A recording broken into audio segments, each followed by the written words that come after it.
PS नोला छत्ते जसवंत नगर इटावा कक्षा 7 की छात्रा हूँ।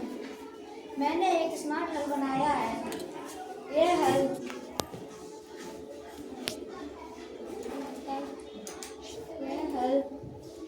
जुताई करने के लिए बहुत उपयोगी है। यह छोटी क्यारियों में भी चलाए आसानी से काम किया जा सकता है।